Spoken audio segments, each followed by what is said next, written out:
हमारे ठाकुर जी का नाम है रासगाई भगवान। अष्ट सखियों में से चौथे नंबर की सखी चंपकलता जी। इनकी सेवा राधा रानी के लिए रसोई बनाने की। खोआ से जो मिठाइयाँ बनती हैं ना, उनको बनाने में तो बहुत ही निपुण है ये। हाँ, जैसे मैया लोग करवा चौथ का व्रत लेती है ना, खाण के करवी भी अच्छी बनाती है। और राधा रानी के लिए खेलने के लिए मिट्टी के खेल खिलौना भी बनाती है। और चवल सेवा, चवल भगवान, ये तो रही इनकी सेवा। आपको तस्वीर में ये बाबा दिख रहे हैं ना, ये राजस्थान के रहने वाले थे। जिला भीमटोड़ा, गांव का नाम है दूबरदू। इनके पिताजी, इनका शरीर है जो ब्राह्मण कुल का है। इनके पिताजी का नाम था बौदेव जी। बौदेव जी की सगाई हो गई, शादी नहीं हुई, बाबा बन गई। बौदेव जी के पिताजी ने लड़की वालों पर खबर की, भाई हमारा लड़का तो बाबा बन गया है, अपनी लड़की का रिश्ता कहीं अनथा कर दो। 1 साल के बाद में लौट के साधुओं के साथ अपने गांव में आए थे। तब तक उस लड़की का कहीं रिश्ता नहीं हुआ था। फिर खबर की, भाई लड़का आ गया, कुछ हम समझाएंगे, कुछ आप कहना, शायद रिश्ता हो जाए। तो लड़की के परिवार वाले सब आए थे, साथ में वो लड़की भी आई थी। तो संत के सब पैर छूते, तो उस लड़की ने पैर छुए ना, तो उसको आशीर्वाद दे दिया कि आप पुत्रवधू हो।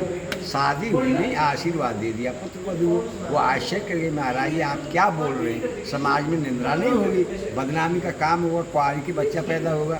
वहाँ नहीं, आपके जो बच्चा पैदा होगा वो उधर से पैदा नहीं होगा, आपकी हथेली में छाला पड़ेगा, छाले से बच्चा पैदा होगा। हथेली में छाला पड़ा, छाले से इनका घर का नाम है उद्धव। ये उद्धव जी पैदा हुए। ये 12 साल के हो गए ना, इन्होंने अपना घर छोड़ दिया। वृंदावन में आके निम्मार संप्रदाय के आचार्य थे हरव्यास देवाचार्य जी, उनके शिष्य बन गए, ये बाबा बन गए। ये भगवान के भजन में मस्त रहते थे, किसी से बोलते नहीं थे। लोग कहने लगे ये बहुत घमंडी है, किसी से बोलता नहीं है, तो इनका नाम पड़ गया उद्धव घमंडी। सुंदर स्थान देखकर, यहाँ पर सुंदर स्थान देखकर इन्होंने ऐसी घनघोर कठिन तपस्या की कि प्रिया प्रीतम राधा कृष्ण को प्रकट कर लिया। तब भगवान ने इनको आदेश दिया कि आप गांव से ब्राह्मणों के बच्चे लो, राधा कृष्ण बनाओ, मेरी रासलीला का प्रचार प्रसार करो। सामने देखो भगवान अपना मुकुट दे रहे हैं इनके लिए, राजगाई अपनी चंद्रकाई दे रही है। इनको बच्चों के सिर पर रखना, रखते ही समझना हम ही खेल रहे हैं। बच्चों के अंदर हमारा आवेश आएगा, उनको सुतई लीलाओं का ज्ञात होता चला जाएगा। इनसे तो भगवान ने बात की और ब्राह्मणों को सपने में आदेश दिया कि एक साधु आपसे बच्चा मांगने के लिए आएगा, उससे मने मत करना, बच्चे दे देना। सुबह होते ही ये ब्राह्मणों के पास गए, उनसे बच्चे मांगे, उन्होंने दे दिए। यहाँ लाकर बच्चों का श्रृंगार किया, ठाकुर जी के दिए हुए मुकुट बच्चों के सिर पर धारण किए, तो बच्चा गायब हो गई। ये बाबा घबरा गए, बताओ ब्रजवासी ब्राह्मणों को बच्चे कहाँ से वापस करूँगा, कैसे ठाकुर जी की लीलाओं का प्रचार प्रसार होगा। और कोई सहारा नहीं मिला, समाधि लगाकर भगवान के चिंतन में बैठी। दोबारा भगवान प्रकट हुए, भगवान से कहा, महाराज आपके आदेश के अनुसार मैं ब्रजवासी ब्राह्मणों के बच्चे लाया, लाकर यहाँ श्रृंगार किया, आपके दिए हुए मुकुट पहनाए तो बच्चा गायब हो गए। बताओ ब्रजवासियों को बच्चे कहाँ से वापस करूँगा, कैसे आपकी लीलाओं का प्रचार प्रसार होगा। जो बच्चे गायब हो गए थे ना, ठाकुर जी देखो ये प्रकट किए। फिर यहाँ पर रास हुआ, जिस पे आप लोग खड़े हैं ना, ये ठाकुर जी का प्रथम रासलीला मंडल है। वृंदावन में निधवन में डेली लीलाएं होती हैं, पर रास की प्रागट स्थली शुरुआत इसी जगह से है, चंपकलता। हाँ, इसी जगह है जिस पे आप लोग खड़े हैं। रास हुआ, ठाकुर जी की आज्ञा हुई, प्रचार प्रसार का काम यहाँ के ब्राह्मणों को सौंपो, जगह जगह जाके प्रांतों में प्रचार करेंगे। तो ब्राह्मण मंडली बनाकर MP दतिया डिस्ट्रिक्ट में ले गई थी।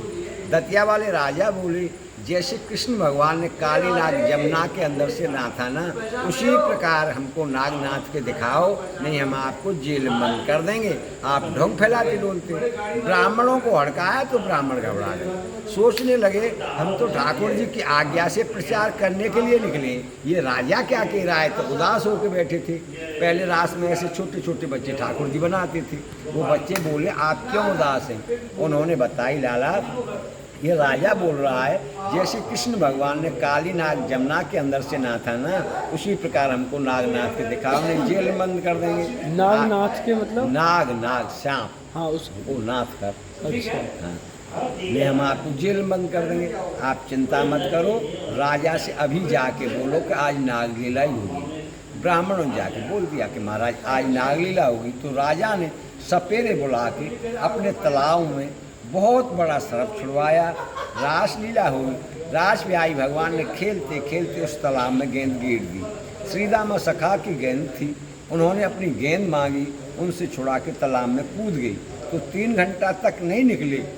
देखने वाली जनता भी रोने लगी, राजा भी पश्चाताप करने लगा, अरे हट करके मैंने बड़ी गलती की, ये तो ब्रह्म हत्या, बाल हत्या, डबल हत्या हुई। 3 घंटा के बाद में जैसे जमुना जी के अंदर से काली नाग को नाथ कर भगवान काली नाग के ऊपर जमुना जी से बाहर निकले थे ना, उसी प्रकार रास बिहारी भगवान उस सर्प को नाथ कर उसके ऊपर तालाब के पानी से बाहर निकले। तो राजा ने खुश होकर अपने जैसे महल बन रहे थे यहाँ पे महल बनवाए और रास ब्याही भगवान के लिए 5.25 किलो का सोने का मुकुट बनवा के भेंट में दिया। वो मुकुट अब भी है, मथुरा लॉकर में जमा है। उत्तर तो भादों लगत क्वार की पूर्णिमा आती है, जिससे पितरपक्ष चालू होते हैं ना पूर्णिमा से, उस पूर्णिमा को आता है प्रशासन के साथ, उसे पहनकर ही माँ रासलीला होती है। यहाँ पे इस गांव का नाम है करहैला। हाँ, कर माने संस्कृत में हाथ से बोलते हैं। एक बार कामदेव जी से नारद भगवान की भेंट हो गई। तो कामदेव जी नारद भगवान से बोलने लगे, आप मेरे से युद्ध कीजिए, नहीं कोई उपाय बताइए, मेरी भुजाओं में खुजार चल रही है। नारद भगवान बोले, श्रीमन नारायण नारायण, मेरे में इतनी सामर्थ्य नहीं है मैं आपसे युद्ध कर सकूं। हाँ, आपको उपाय जरूर बता सकता हूँ। आप श्री वृंदावन धाम जाइए, वहाँ कृष्ण भगवान मिलेंगे, वो आपसे युद्ध कर सकते हैं। तो कामदेव जी वृंदावन में आए, भगवान के लिए दंडोत प्रणाम कुछ नहीं की, सीधे बोलने लगे, मैं आपसे युद्ध करने के लिए आया हूँ। भगवान मुस्कुराते हुए बोले, भाई कामदेव, युद्ध होते हैं 2 प्रकार के, एक होता है किले का, एक होता है मैदान का, आप कौन सा युद्ध करना चाहते हैं? कामदेव जी चक्कर में पड़ गए, किले का कैसा होता है, मैदान का कैसा होता है, आप मेरे को समझाइए। भगवान बोले, भाई किले का तो ऐसा होता है, मैं किले के अंदर छिप के बैठ जाऊंगा, आप अपने बाण चलाना। क्यों? कामदेव जी माया रूपी बाण चलाते थे, ऋषियों की तपस्या भंग किया करते थे। कभी अप्सराएं प्रकट कर दी, कभी नाचने गाने वाली प्रकट कर दी, कभी ऋतुओं का बलदाव कर दिया।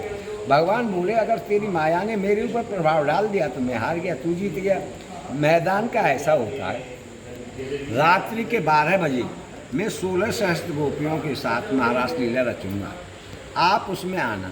उनमें एक एक सुंदर आएंगी, उनको देखकर तेरा मन चलायमान हो गया तो तू हार गया, मैं जीत गया। क्यों? कृष्ण भगवान को योगेश्वर कहते थे। एक बार गोपियों के अंदर शंका हुई, महाराज आप 16,000 गोपियों में रहते हैं, फिर भी योगेश्वर कहलाते हैं, और दुर्वासा ऋषि से क्या कहते हैं? वो दूर का आहार करते हैं, घास का। हाँ, हमको तो दोनों की बात झूठी लगती है। भगवान बोले, हे गोपियों, आप ऐसा करो, पहले दुर्वासा ऋषि की परीक्षा लो। जो दुर्वासा ऋषि का स्थान है ना, वृंदावन में जमुना जी से पल्ली पार है। हाँ जी, जमुना बेलवन की तरफ। हाँ, जमुना जी चल रही थी बहुत जोर से। आप लोग जाओ और जमुना के किनारे खड़े होकर कहना, हे जमुना माँ, अगर दुर्वासा ऋषि सच्चे ध्रुव आहारी है तो हमको रास्ता दे दो। गोपियाँ गईं, गोपियों ने जमुना के किनारे खड़े होकर बोला तो जमुना माँ ने तुरंत ही रास्ता दे दिया। फिर ऐसी की ऐसी चढ़ गई, तेजी से बहने लगी, गहरा पानी हो गया। उधर दुर्वासा ऋषि के दर्शन कर लिए। अब दुर्वासा ऋषि से बोलने लगी, महाराज हम इधर से निकल के कैसे जाएं, पहले कैसे आई थी? तब तो कृष्ण भगवान ने ऐसे बताया था, आप लोग जाओ जमुना के किनारे खड़े होकर कहना, हे जमुना माँ, अगर दुर्वासा ऋषि सच्ची जीव आ रही है तो हमको रास्ता दे दो। हमने ऐसे बोला तो जमुना माँ ने रास्ता दे दिया। दुर्वासा ऋषि बोले, अब ऐसे कहना, हे जमुना माँ, अगर कृष्ण सच्चा बाल योगी है, बाल जति है, बाल ब्रह्मचारी है तो हमको रास्ता दे दो।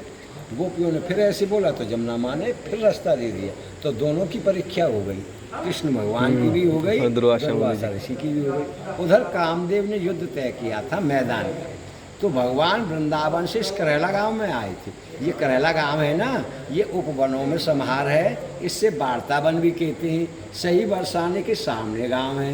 राधा जी को बुलाने के लिए भगवान ने ऐसे अपनी कलाई हिलाई और हिला मारा तो गांव का नाम पड़ गया करैला। कर माने हाथ, हिला तो गांव का नाम पड़ गया करैला। किशोरी जी इधर आई, उनसे बोलने लगे, हे किशोरी जी, आपकी कृपा से मैंने गिर गोवर्धन पर्वत को उठाया था, कुछ माखन का बल बढ़ा, कुछ गोपन करी सहाय, राधे जी की कृपा ते गिर गोवर्धन ले उठाए। अब मेरे को कामदेव से युद्ध करना है, आप ऐसी कृपा कीजिए जिससे मैं उस पर विजय पा सकूं। राधा रानी कृष्ण मुस्कुराती, भगवान राधा रानी से कह रहे हैं। हाँ, तो राधा रानी मुस्कुराती ही बोली, हे प्यारे श्याम सुंदर, आप कोटान कोट कामदेव के मद को चूर्ण करने वाले हैं, पर फिर भी मैं अपनी रूप माधुरी आपके अंदर प्रवेश करती हूँ। आपके रूप को ही देखकर कामदेव मूर्छित हो जाएगा। महाराज लीला हुई, कामदेव जी आए, भगवान के रूप को ही देखकर वो मूर्छित हो गए। उनकी घरवाली को मालूम पड़ी रति जी को, वो रोती हुई आई, भगवान के पैर पकड़ लिए, महाराज ये मूर्ख था, अज्ञानी था, इसे आपसे युद्ध नहीं करना था, आप इसे अभयदान दीजिए। तो भगवान का हृदय तो मक्खन जैसा कोमल है, उनको दया आ गई, अभयदान दे दिया। फिर भी कामदेव का अहंकार दूर नहीं हुआ। भोले बाबा भगवान के भजन में मस्त थे, तपस्या में लीन थे, जाओ उनकी तपस्या में भग डाला। तो भोले बाबा को गुस्सा आई, अपना तीसरा नेत्र खोलकर भस्मी कर डाला। बोलो रास बिहारी भगवान की जय, चंपक लता सखी की जय, हमारी भक्त मंडली की जय। जय जय श्री राधे श्री बाबा महाराज की जय। राधे महाराज, राधे बाबा। राधे बाबा।